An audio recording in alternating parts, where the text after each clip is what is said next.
Hello, everyone, and welcome to the Stigma-Free Society's Facebook Live event. My name is Gerry Friesen, also known as the Recovering Farmer. I am a stress and conflict management specialist working out of Manitoba. Because of my own journey with mental illness, I have a real passion in talking about it, because it is in talking to others we can find a path forward for ourselves.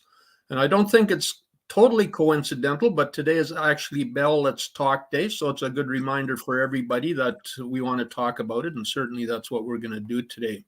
You can learn more about me by visiting gerryfriesen.ca. Through this Facebook Live event, I am representing the Stigma-Free Society, which is a Canadian registered charity that aims to reduce stigma of all kinds with a focus on mental health. This event is part of their Rural Mental Wellness Toolkit, an online community-based mental health program that creates access to mental health education and peer support training, as well as practical and relatable resources for those living in rural and agricultural communities. You can find the toolkit at ruralmentalwellness.com, and I'll mention that again at the end of the interview. I'm excited today to have the opportunity to chat with Briana Hagen. I know she was a guest previously. At the time, she was working for the University of Guelph and had done a lot of research and participated in surveys of our agricultural communities concerning mental health. And so that was a great interview. She's also a board member of the Manitoba Farmer Wellness Program, which I'm a part of as well. So I'm working a lot closer with Bri than I ever did before. So welcome, Bri. Thanks, Gerry. I'm happy to be here. Perfect. I know we had some technical issues just before we got started, which always puts me under stress. And so I may need a little bit of therapy, but I'm sure I'll get over that too. Mm-hmm. Before we dive in, I'm going to give you an introduction to Briana. Actually, it's Dr. Briana Hagen. She's the Chief Executive Officer and Lead Scientist for the Canadian Centre for Agricultural Wellbeing. After completing her Master's of Science in Community Health and Epidemiology, Dr. Hagen completed a PhD in the Department of Population Medicine at the Ontario Veterinary College at the University of Guelph. Using both survey and qualitative data, she examined how farmers and their farms are impacted by mental health outcomes, with a focus on perceived stress and the barriers and facilitators of help seeking for farmers. Dr. Hagen is passionate about collaborative research approaches and building strong partnerships with the agricultural community to co-design research projects in mental health programming. After completing her PhD in July 2020, she completed a 2-year MITAC, I'm not sure I'm saying that right, Elevate postdoctoral fellowship to continue her investigations around farmer mental health in Canada and expand access to In the Know, a mental health literacy training for Canadian agriculture, which she co-developed. Dr. Hagen has won several awards for this work, including the 2020 Bridget Revoir Award for Champions of Agricultural Mental Health, 2021 Research Achievement Award from the International Society of Agricultural Safety and Health, and the 2022 University of Guelph Innovation of the Year Award for the development of In the Know. Wow. I feel intimidated now, Bri. You, in one paragraph, made me blush. I can well imagine. Anyway, looking forward to this. Like I said before, of course, the last time we talked, we were talking about the survey results that the U of Guelph had done, and those are always numbers that intrigue me, fascinate me, and some of them are obviously alarming, but we're going to kind of shift gears a little bit today. And so can you begin by telling us what has changed in your professional life since the last time we talked? Well, you kind of did outline it there nicely. I think the last time we spoke, I was in my postdoc position with MITAC and University of Guelph, which you did say correctly. And since then, I'm still working with the University of Guelph, and I am now the CEO and lead scientist for CCAW, the Canadian Centre for Agricultural Wellbeing, along with sitting on the board for Manitoba Farmer Wellness Program. So I wear a few hats. And CCAW is something that has been in the works for years, and I am so proud that this organization has come to fruition. Well, and it's good to see, Brianna. And anytime I hear of organizations that are working with farmers or working towards better mental wellness in our agricultural communities, I like that. As you well know, I've been on my own journey since I was farming back a number of years ago. And so, again, it always fascinates me when this work gets done.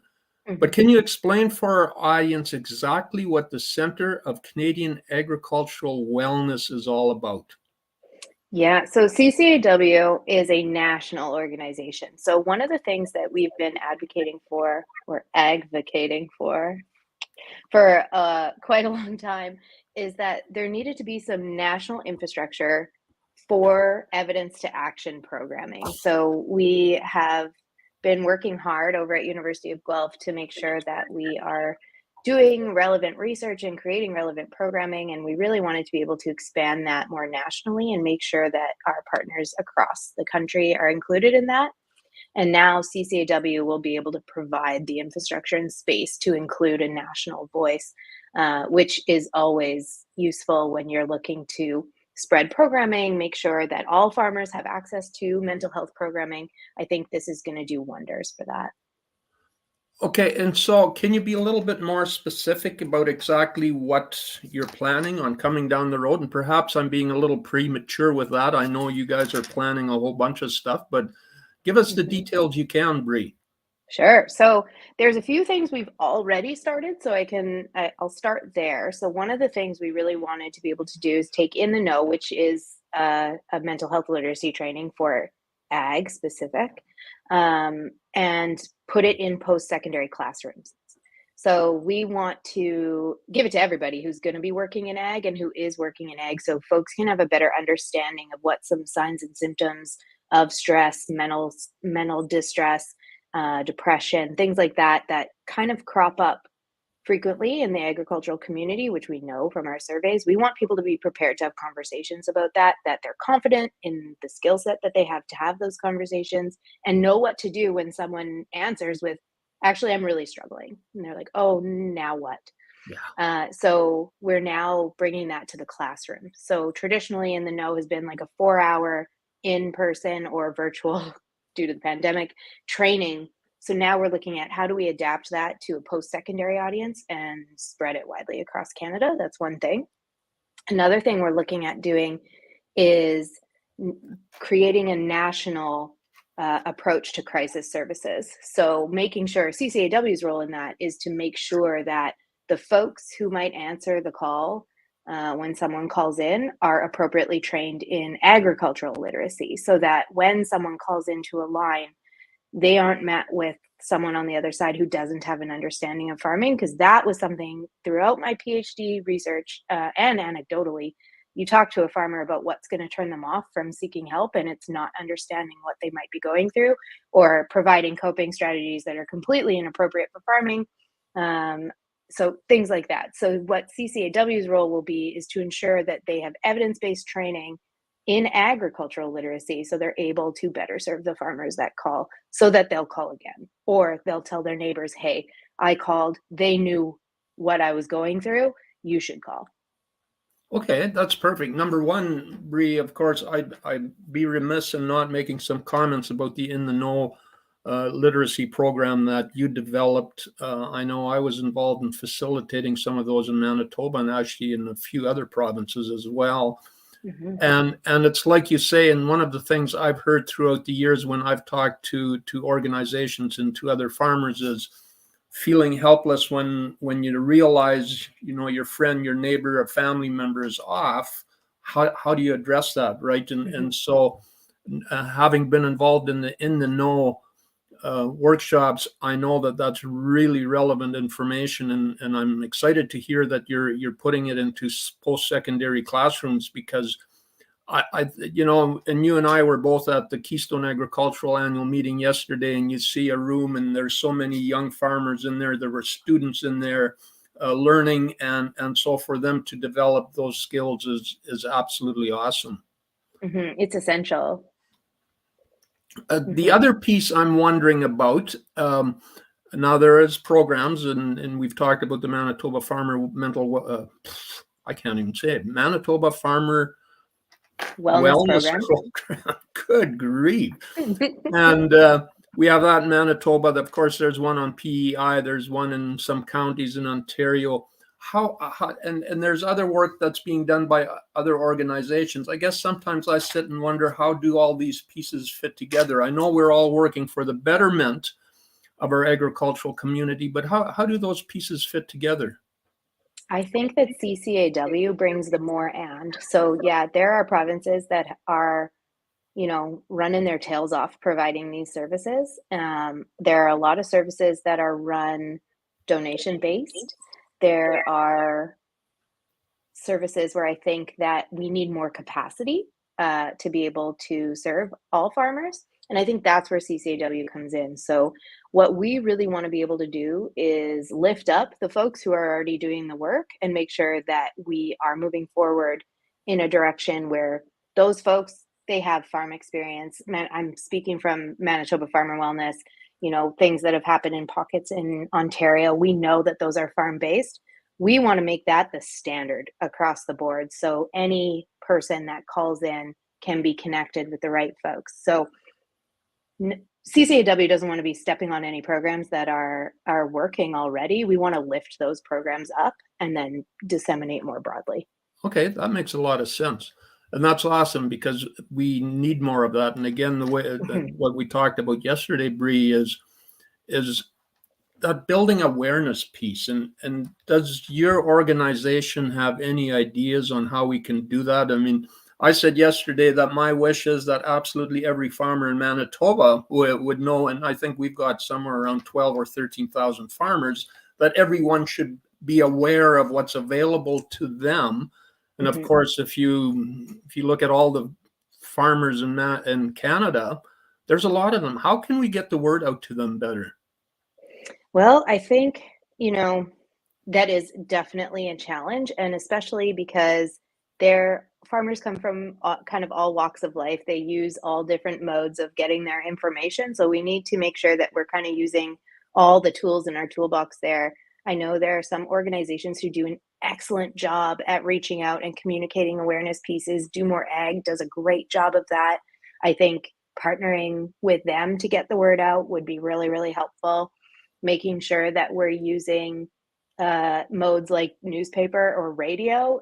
Even yesterday at the CAP meeting, I had a farmer come up to me and say, "Listen, can you get this on our local radio station? Can you put an ad in about Oh, Manitoba really? Farmer Wellness Program here? Because it would really help. Because our farmers don't go onto Twitter, and I know a lot of farmers do, but some don't." And he talked about how he thinks it would be really useful in his area, but people don't know about it yet. So I think it has to be multimodal, and that's where a national infrastructure might be able to help, because there might be a little more capacity there to reach out and say, what is the best way to get the word out here in your region to your farmers, partnering with those provincial organizations to say, hey, how do we get it out there and how can we help you do that? Perfect. And that's a good point. And I think I even voiced to you yesterday my feelings about social media. And yeah, I get the fact that a lot of people aren't on there, and good for them, but then we need to find different avenues of getting the information out to them. Bree, I can't help but go back to the survey results. And I know, again, you spoke about them yesterday. Can you just briefly summarize again for our audience the numbers you saw, how the 2016 and the 2021 surveys, how they differed, how they matched up, what new information you got? So basically what we found was now I don't have the numbers right in front of me, and I don't want to mix up the 2016 and 2021 numbers, but basically what we found was farmers were experiencing stress, depression, anxiety, components of burnout at a significantly higher prevalence than the general population in Canada, and that farming women were experiencing those outcomes more significantly than farming men. We also, in the 2021 survey, we asked about suicidality, so suicide ideation and attempts.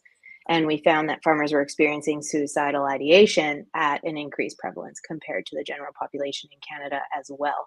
And that's very concerning and a trend that we see in other countries as well. And that's something that really hit home for me and was something I was really interested to see what would come out because we did not measure that in 2016. And anecdotally, we hear a lot of stories coming out of farm communities and really wanted to be able to start to talk about that a little bit more with data.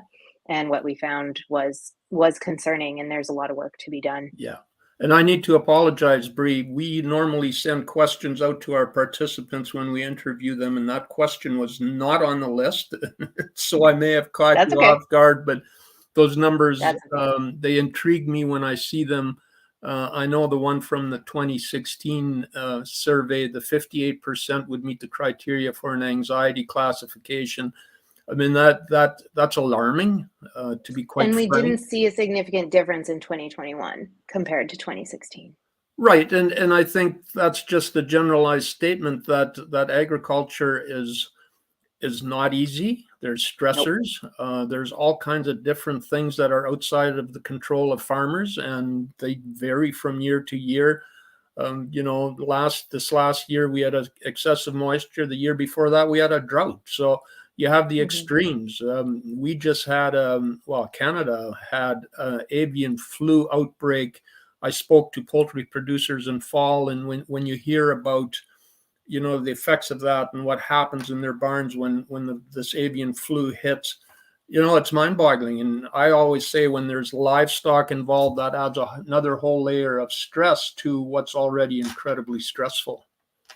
Mhm. You're absolutely right. And it changes based on where you are in the country too. So Yes. we have a fortunate yet tricky problem where we have a lot of space here and we have to kind of keep our finger on the pulse of what's going on across the country to make sure we're meeting needs where they are.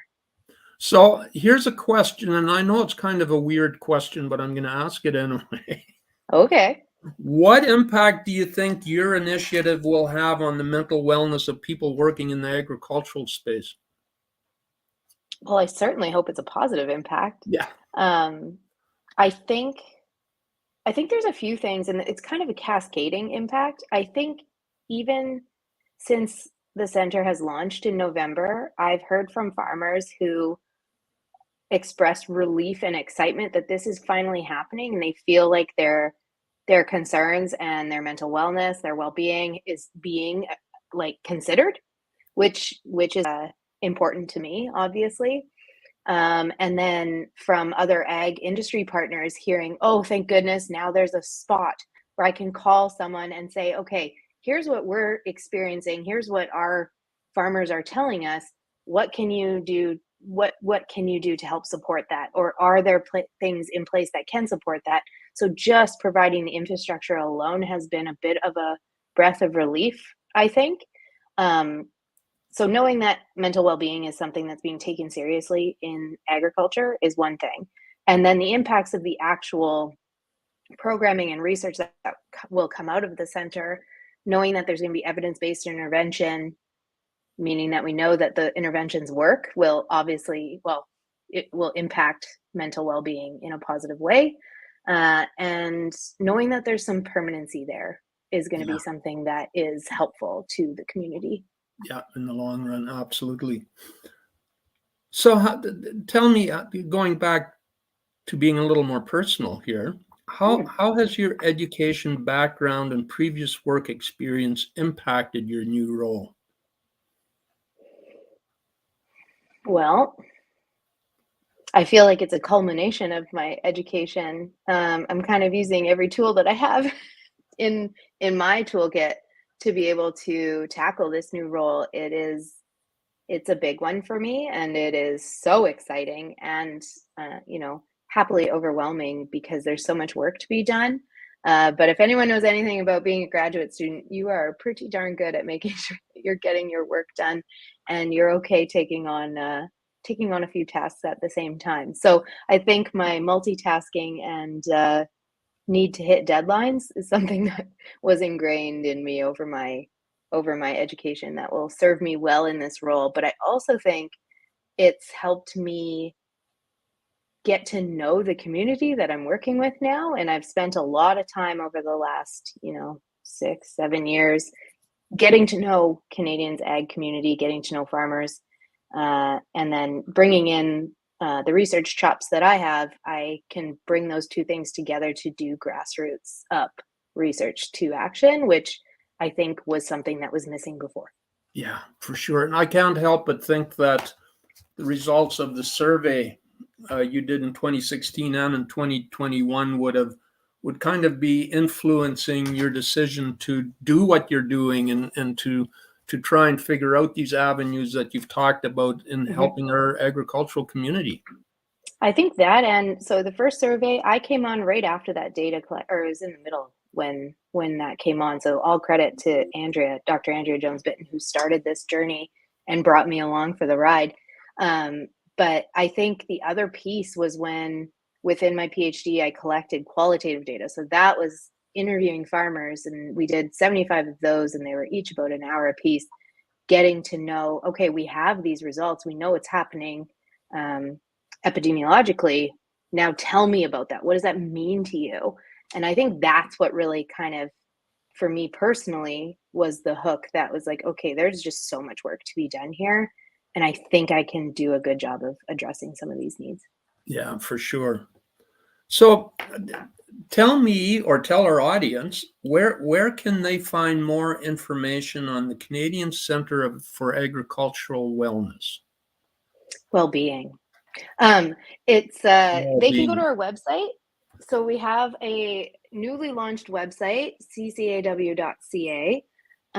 There's a lot of information there. I would suggest they go there first. They can contact us directly through that website. There's a form they can fill out if they want to get in touch.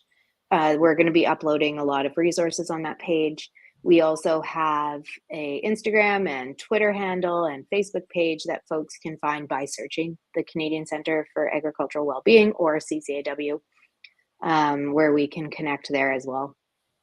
So how can, and I guess I'm representing the Stigma-Free Society today, but I'm also involved in the Manitoba Farmer Wellness Program. How can organizations such as Stigma-Free and the Manitoba Farmer Wellness Program, how can they work together with you? What can we do now to help what you're doing?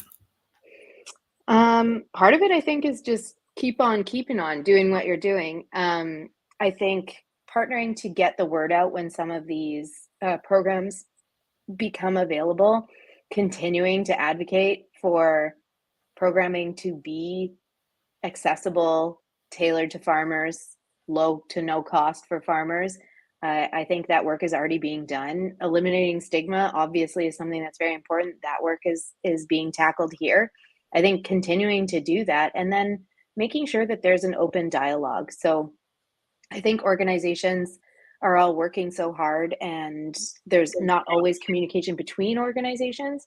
And again, I hope that CCAW will provide a space where we can connect those groups so that there's no reinventing the wheel, no having to start from scratch when others have been working on it for a while, and we can learn lessons Yeah, for after the sure. first time.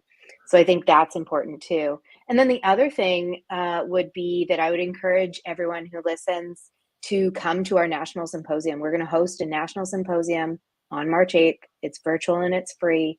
If you sign up, you have access to all the presentations for, I might say the wrong amount of time, but for some amount of time after, you have access to all the presentations. And we're going to have folks from across the country talk about how did you develop your program and where is it at now? What are the things that you learned that you would want to share? So that's going to be our first foray into that space where bringing people from different provinces together to talk about successes and pitfalls and where do we go from here to start that national discussion. I think it's going to be really exciting. Yeah, I've seen the agenda for that, Bree, and I'm certainly looking forward to it, and appreciate the fact that we can showcase the Manitoba Farmer Wellness Program on it as well. So certainly looking Mm-hmm. forward to that. Mm-hmm. So, and kind of wrapping up here, Bree, what's one important takeaway for our audience based on the work you're doing now? I think a big takeaway is knowing that there are folks out there who really want to make sure that farmers are thriving. People who might be struggling with their mental health and well-being, sometimes it's hard to see that, it's hard to know that, but I really want folks to know that there are organizations across the board, across Canada, that are fighting hard to make sure that you're supported, you can access services, and that we're continuing to try to make it so that there are no barriers to doing that and to reach out. Yeah. And to talk about it, Yeah. because it's in talking about it, we can actually start moving forward. Mhm. I totally agree. So reach out. You're not alone. Someone who's going through mental distress or even just having a few too many bad days in a row, you're not the only person who's going through that, and there is support for you. Reach out. If it's to CCAW to help get you connected to something, or your local organization, your local commodity group, someone, the goal is that someone knows how to connect you. Yeah, exactly. That's so important. And people should feel comfortable with reaching out. I Absolutely. sometimes say it's okay not to be okay, and it's okay to reach out for help. And I think to get that message through is really important, because there, again, you mentioned this, Bree. There's still a stigma associated with mental health. There's still a stigma associated with reaching out.